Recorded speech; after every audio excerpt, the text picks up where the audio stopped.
¿Qué recuerda usted de ese país en el que usted creció de niño y qué extraña de ese tiempo? Es una buena pregunta porque está sesgada por lo que uno revisa ya desde aquí mirando hacia atrás. Entonces lo que La en la historia siempre infancia... es como uno la recuerda. Claro, la historia es memoria e imaginación, decía un sociólogo.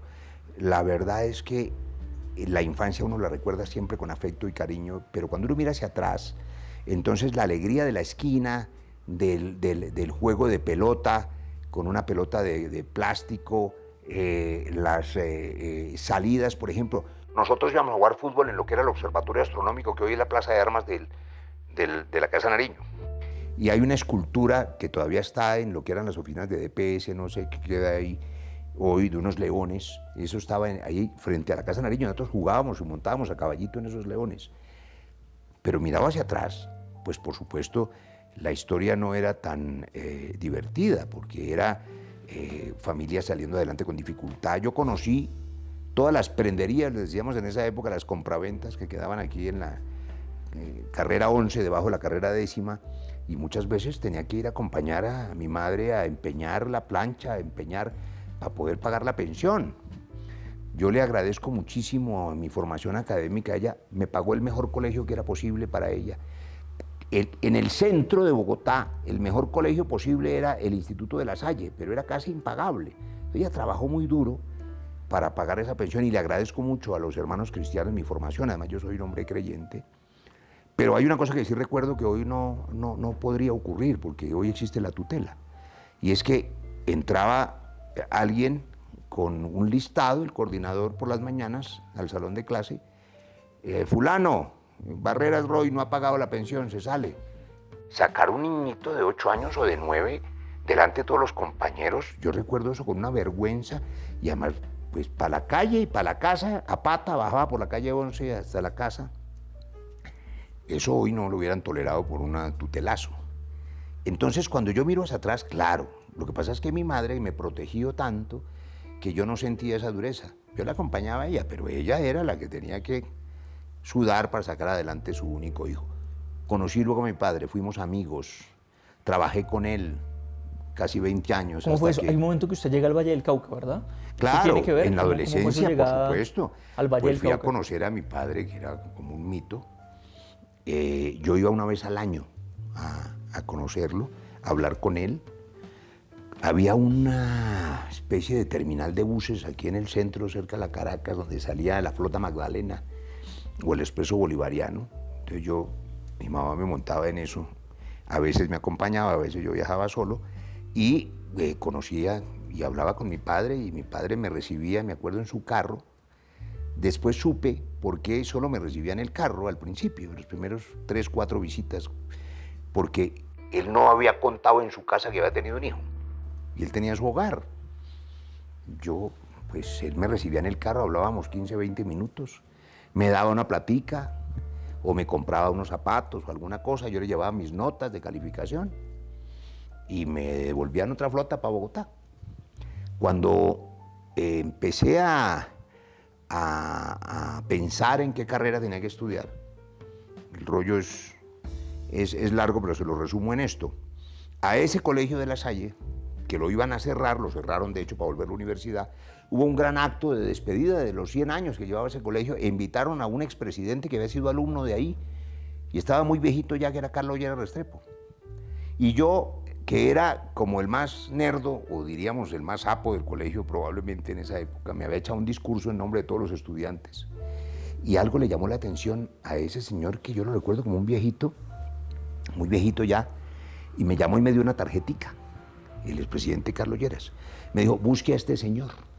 Era Luis Carlos Galán. Entonces yo conocí a Luis Carlos Galán en mi adolescencia, y era el ícono de mi generación. Galán era un personaje, por supuesto, lo que fue, un hombre coherente, histórico, su coraje, su valor contra el narcotráfico. Y yo, pues, quedé comprometido con Galán y lo acompañé en el nuevo liberalismo hasta que lo mató la mafia. Y después terminamos en eso, como esos cheques que había, ya no hay cheques, pero los mayores se acuerdan que había talonarios de chequeras y uno endosaba los cheques, ¿no? y esos cheques con un montón de endosos ya no lo paga nadie. Entonces nosotros éramos galanismo, nos endosaron a Gaviria por el asesinato de Galán, entonces Gaviria terminó presidente y nos endosó a De la Calle, que nos mandó a trabajar con De la Calle. De la Calle después nos endosó a Valdivieso. Con Valdivieso, Alfonso Valdivieso Sarmiento y Augusto Galán Sarmiento, los sobrevivientes del nuevo liberalismo, fundamos Cambio Radical en un sitio que se llama el Teatro La Comedia. Hágame el favor, hemos podido escoger un sitio mejor. Vargas Lleras no tiene nada que ver con Cambio Radical, ni era el partido que es hoy. Era el nuevo liberalismo con otro nombre, que habíamos propuesto que reivindicara al Olimpo radical, que era el progresismo del siglo XIX. Emanuel Murillo Toro. José Hilario López, que los campesinos liberales y los negros liberales, el pueblo afro que fue liberto gracias a esas ideas liberales progresistas, por eso fue liberal tanto tiempo. Eso es un tema súper importante, o sea, Cambio Radical inicialmente tuvo el nombre en honor, en homenaje al Olimpo Radical del siglo Es que le XIX. íbamos a poner liberalismo radical, pero la autoridad electoral lo prohibió porque no se podía usar la partícula liberal. Entonces a Rafael Pardo se le ocurrió poner la palabra cambio. Repito, Vargas no tiene nada que ver en eso. Y nosotros seguimos militando en eso. Y le cierro ese paréntesis hasta que llegó Vargas y pues no fue precisamente... Y lo convirtió en lo que es hoy el partido, el de Oneida Pinto. Yo me confronté con él y terminó expulsándome. Y terminé dando un salto, sin todos los detalles que merece, gracias a Álvaro Leiva. Terminé con Juan Manuel Santos, porque a ese padre que yo había conocido y que tenía su hijo, años después me presentó su hogar, fuimos amigos, tengo una hermana, tengo un hermano. A ese hermano lo secuestraron las FARC. Yo firmé con emoción ese acuerdo de paz con quien había secuestrado y desaparecido a mi hermano menor. Y entonces en esa búsqueda desesperada del secuestro, que es una desgracia, Alfonso Valdivieso Sarmiento era fiscal y trató de ayudar y no pudo. Y Álvaro Leiva, alguien me dijo, Leiva puede ayudar, a ver si aparecía. Mi padre se enfermó, quería saber de su hijo, se murió sin saber de su hijo. Lo mató la angustia. Y entonces a mí me dijeron, hombre, el tipo que lo puede ayudar a contactar a Leiva porque le gusta el tema de la paz es el subdirector del Tiempo, que se llama Juan Manuel Santos. Estamos hablando de 1995, o sea, hace 30 años. Y Santos me recibió, tenía barba, me acuerdo, más joven, y se interesó y trató de ayudar, pero la manera de ayudar me dijo, busque a este señor que se llama Álvaro Leiva. Y intentaron ayudar, no se pudo, pero desde entonces conocí a Santos. Cuando me echa Vargas de Cambio Radical, yo hablo con Leiva, contactamos a Santos y terminé trabajando en la idea de la paz que tenía Juan Manuel Santos desde esa época, 30 años atrás, hasta luego cuando él decidió ser candidato presidencial, que no era el de Uribe era Uribito, era Andrés Felipe Arias, les tocó con Santos y nosotros llegamos, esa es otra historia, a mí me eligieron a la Cámara de Representantes de Chiripa, de relleno, pusieron mi nombre porque yo era un médico con algún prestigio allá, y terminaron eligiendo 2 de arrastre, y yo lo primero que hice fue llamar a Santos. O sea, se cayeron los primeros de la lista por alguna razón. No, es que en esa época se elegían... Por renglones. Por renglones, y esa lista alcanzó a elegir 2. Yo era el segundo. Entonces me eligieron. Yo llamé a Santos y empecé a trabajar con Santos y para el proceso de paz de Santos al interior de Cambio Radical, que era mi partido, que era el nuevo liberalismo, hasta que Santos fue presidente, hasta que Vargas me echó y terminé en la U. Esa es toda la historia que después han tergiversado. El que se ha cambiado un montón de veces de partido, nada. Me echó Vargas y me cambié del partido de mi adolescencia, que era el nuevo liberalismo, que era Cambio Radical, a la U. Y ahí me quedé hasta ahora, cuando la U decidió, hace poquito, apoyar a Duque en contra de la paz y en contra de en favor de esas objeciones a las que nos opusimos y las hundimos. Entonces yo no podía seguir, porque yo le hice oposición a Duque, para ser coherente con la historia de vida de la paz. Y aquí estoy, y por eso terminé y sigo acompañando el proyecto de Gustavo Petro, que era, por supuesto, el único candidato que nos garantizaba una firme convicción por la paz, por la solución dialogada del conflicto, más una convicción auténtica por los pobres. Todas las críticas que quieran, por supuesto, hay mucha polarización y yo no puedo opinar mucho más allá, pero puedo dar testimonio desde el punto de vista humano que ese señor, a quien yo no conocía, que se llama Petro, tiene una auténtica sensibilidad por los pobres. Eso es una pose. Al tipo le duelen los pobres. El tipo quiere que no haya sufrimiento por la miseria y trata de hacer la cosa. Ahora, otra cosa es el método, otra cosa es el equipo, pero no me voy a meter Que eso en sí, lamentablemente, es excepcional en la política colombiana, ¿no? No a todos los políticos le duelen los pobres.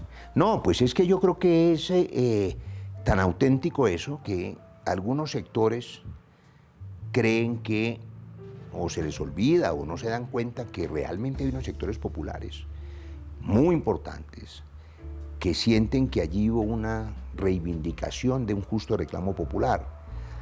Y por supuesto la izquierda tradicional tiene esa bandera histórica, y algunos de quienes veníamos de esta historia, que eran ideas liberales, pues porque Luis Carlos Galán era, por supuesto, un tipo de formación liberal, y Santos también era un tipo de formación liberal, me refiero a las ideas del liberalismo, pues creímos en la propuesta de paz de Petro y seguimos en eso y acompañamos esa campaña con convicción y somos responsables de ese triunfo y somos responsables de que el presidente tenga éxito. Por eso no es pues el oportunismo de algunos que salen después de que votaron, o algunas que después de que votaron por él, entonces cuando lo ven en la mala o que le están cascando, entonces salen a gritar contra él en lugar de ayudar. Aquí hay que tender puentes, construir consensos, resolver los problemas de Colombia, que es la patria de todos.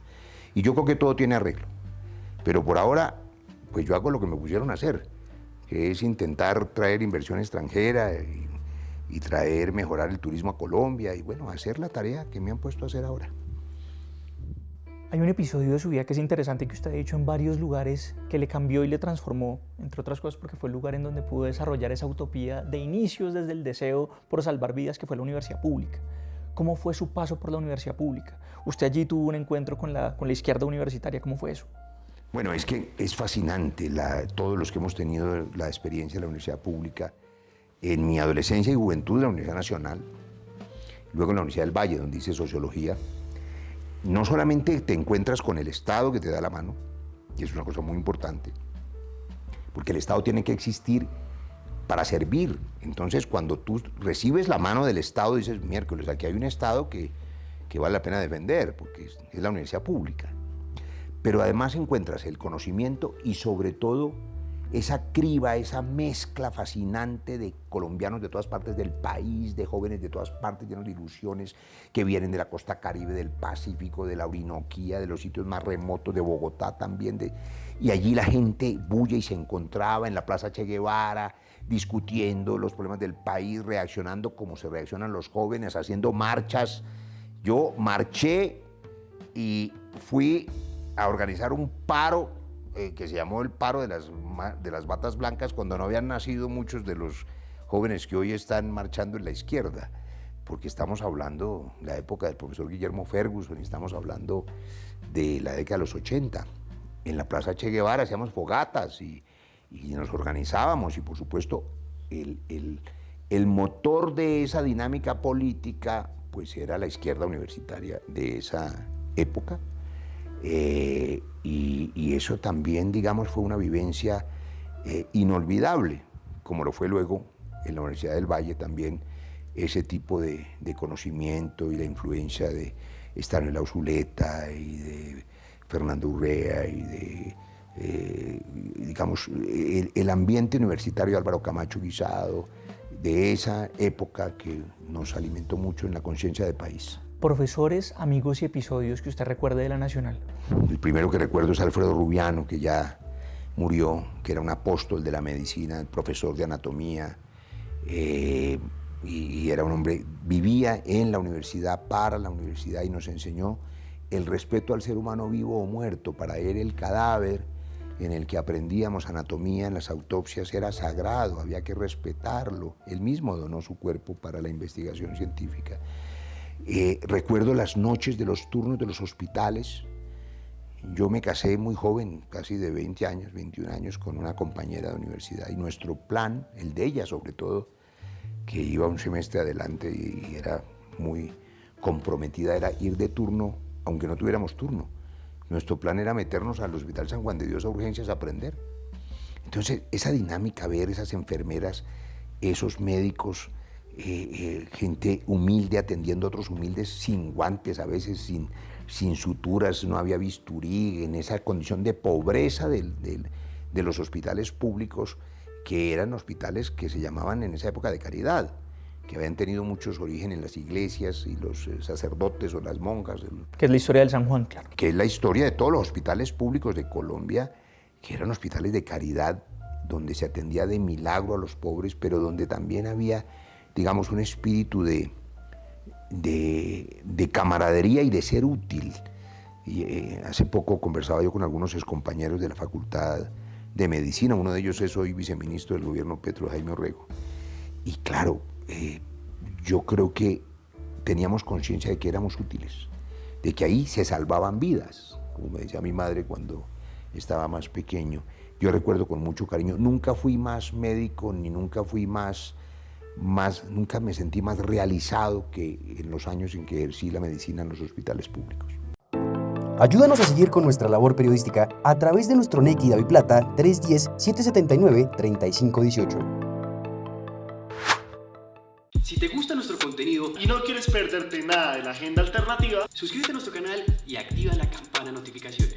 Recuerda darle like a este video y por supuesto compartirlo con tus familiares, amigos y conocidos. Así juntos visibilizamos la Colombia profunda.